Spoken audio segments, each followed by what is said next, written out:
Bismillahirrahmanirrahim. Assalamualaikum all viewers. Hopeful you are all well.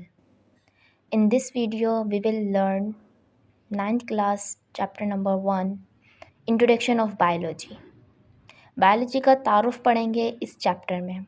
So major जो concept है पहले उनको थोड़ा सा डिस्कस कर लेते हैं. स्टूडेंट, आप इस वीडियो में सीखेंगे कि बायोलॉजी का तारुफ क्या है, बायोलॉजी की डेफिनेशन क्या है, बायोलॉजी को कितने हिस्सों में डिवाइड किया गया है और इसकी कितनी ब्रांचेस हैं. जी, तो स्टूडेंट स्टार्ट करते हैं हमारा आज का लेक्चर. सबसे पहले है इंट्रोडक्शन. बायोलॉजी जो है वो एक नेचुरल साइंस है. आपके पास दो तरह के साइंस मिलती है, एक होती है सोशल साइंस और एक होती है नेचुरल साइंस. तो बायोलॉजी क्या है, बायोलॉजी कौन सी ब्रांच से ताल्लुक़ रखती है, वो नेचुरल साइंस से ताल्लुक़ रखती है.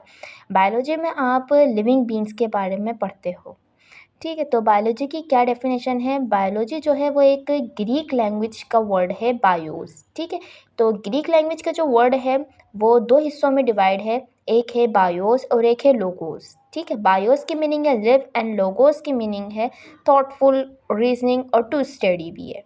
ठीक है, तो बायोलॉजी की जो मीनिंग बनी है स्टडी ऑफ लाइफ कि बायोलॉजी में हम क्या पढ़ते हैं, ज़िंदगी के बारे में पढ़ते हैं कि ज़िंदगी क्या है और किस तरीके से ये रहते हैं ज़मीन पर. ठीक है, तो यहाँ पे एक आपको बात समझ आ गई कि बायोलॉजी है क्या. ठीक है, और बायोलॉजी किससे ताल्लुक़ रखती है, यहाँ तक बात समझ आ गई. तो आगे चलते हैं कि बायोलॉजी को कितने डिवीज़न में डिवाइड किया गया है. बायोलॉजी को 3 हिस्सों में डिवाइड किया गया है. पहला है ज़ूलॉजी, दूसरा है बॉटनी और तीसरा है माइक्रोबायोलॉजी. तो ज़ूलॉजी भी एक ग्रीक लैंग्वेज का वर्ड है जिसमें है zoon mean animal and logos mean study, यानी कि जानवरों के बारे में जो स्टडी की जाती है वो ज़ूलॉजी की डिवीज़न में की जाती है. यानी कि ज़ूलॉजी को अगर आप पढ़ेंगे तो इसमें सारी जो है वो जानवरों के बारे में ही बताया गया है. दी सेकंड जो है वो है बॉटनी. सेकंड जो इसकी डिवीज़न है वो क्या है, बॉटनी. बॉटनी भी एक ग्रीक लैंग्वेज का वर्ड है.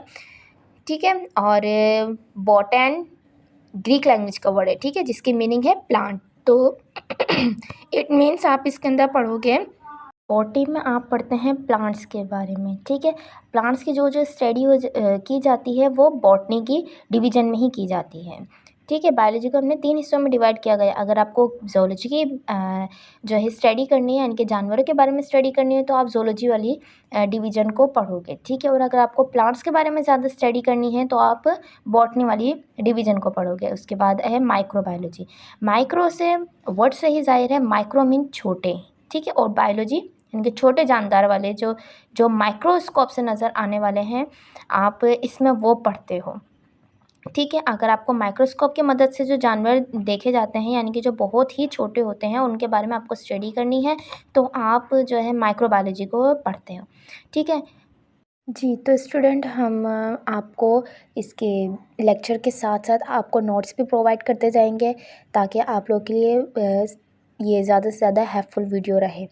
ठीक है, तो यहाँ पर ब्रांचेस जो हैं हम इसमें से नोट्स में से डिस्कस करते हैं. ओके, तो morphology, morph mean form and logos mean to study. जहाँ पर भी लोगोस का वर्ड आए तो समझ लेना लोगोस का मतलब है टू स्टडी, यानी कि पढ़ना. तो the study of external form and structure of organism, कह रहे हैं कि किसी भी एक्सटर्नल यानी कि बाहर वाले स्ट्रक्चर को पढ़ना ऑर्गेनिज्म के, वो क्या कहलाता है, मार्फोलॉजी. एनाटॉमी क्या है, इंटरनल पार्ट वाले बॉडी के जो इंटरनल पार्ट हैं उनको पढ़ना. ठीक है, और तो वो क्या कहलाते हैं, वो एनाटॉमी कहलाते हैं. अच्छा, जो यहाँ पे GR वर्ड है, यानी कि GR एना. ठीक है, तो GR जो है उसका मतलब होता है ग्रीक लैंग्वेज, यानी कि एनाटॉमी और मार्फोलॉजी ये दोनों ही क्या है, ग्रीक लैंग्वेज के वर्ड हैं. उसके बाद है थर्ड आपके पास सेल बायोलॉजी. सेल बायोलॉजी क्या है, लैटिन L है. तो सेल बायोलॉजी किसका वर्ड है, कौन सी लैंग्वेज का है, लैटिन लैंग्वेज का वर्ड है, जिसकी मीनिंग है सेल. सेल की मीनिंग है कंपार्टमेंट. एंड बायोलॉजी की मीनिंग हम आपको पहले ही डिस्कस कर चुके हैं कि बायोलॉजी की क्या मीनिंग है. ठीक है, तो सेल बायोलॉजी में आप पढ़ते हो सेल और इसके ऑर्गेनल्स के बारे में. ठीक है, हिस्टोलॉजी. अच्छा, हिस्टोलॉजी में उसके बाद है हिस्टोलॉजी। हिस्टोलॉजी में the study of structure of tissues of plant and animal. कह रहे हैं कि इसमें आप पढ़ते हो प्लांट और एनिमल के जो टिश्यूज़ हैं उनका स्ट्रक्चर पढ़ते हैं। उसके बाद है फिजियोलॉजी। फिजियोलॉजी क्या है, एक ग्रीक लैंग्वेज का वर्ड है, जैसे फिज़िक्स, फिज़िक्स के मतलब है नेचर, एंड लोगोस का मतलब है to study, the study about function of living organism. कह रहे हैं कि आप इसके अंदर पढ़ते हो लिविंग ऑर्गेनिज्म के फंक्शंस के बारे में। इसके बाद है टैक्सोनॉमी। टैक्सोनॉमी भी ग्रीक लैंग्वेज का वर्ड है और इसके अंदर आप पढ़ते हो किसी भी लिविंग ऑर्गेनिज्म के उसके ग्रुप को किस तरीके से आप डिवाइड कर सकते हो, उसके प्रिंसिपल को पढ़ते हो और किस तरीके से आप लिविंग ऑर्गेनिज्म को नेमिंग दे सकते हो। आप देखें बायोलॉजी में जो है ब्रांचेस बनाने का मकसद ही ये है कि आप लोगों को पढ़ने में कोई परेशानी ना हो, कि अगर आप जो चीज़ पढ़ना चाहते हो, कि अगर आप जो है किसी भी लिविंग बीइंग के एक्सटर्नल पार्ट को पढ़ना चाहते हो तो आप मॉर्फोलॉजी में पढ़ोगे, और अगर आप किसी इंटरनल पार्ट को पढ़ना चाहते हो तो वो आप एनाटॉमी में पढ़ोगे, यानी कि एनाटॉमी में पढ़ोगे, ठीक है। दैन उसके बाद 7 आपके पास जो ब्रांच है वो है जेनेटिक्स। जेनेटिक्स क्या है, एक ग्रीक लैंग्वेज का वर्ड है, ठीक है, और इसमें आप पढ़ते हो हेरिडिटी के बारे में, ठीक है। हेरिडिटी क्या होता है कि जो आपको आपके पेरेंट्स से मिलती है, पेरेंट्स ऑफ स्प्रिंग में जो चीज़ आती है वो हेरिडिटी होती है, जो आप कहते हैं विरासत में जो चीज़ हमें मिलती है, ठीक है, तो वो हमें सेल में मिलती है, ठीक है। उसके बाद है डेवलपमेंटल बायोलॉजी। डेवलपमेंटल बायोलॉजी क्या है, ये भी ग्रीक लैंग्वेज का वर्ड है, एम्ब्रियो, ठीक है, embryo logos, okay, the study of formation and development of embryo. कह रहे हैं कि इसमें आप पढ़ोगे कि किस तरीके से फॉर्मेशन होती है एम्ब्रियो की और किस तरीके से एम्ब्रियो डेवलप होता है। एम्ब्रियो क्या है ये आपको आहिस्ता आहिस्ता जब आप आगे पढ़ते जाएंगे तो आपको पता चलता जाएगा। Environmental biology.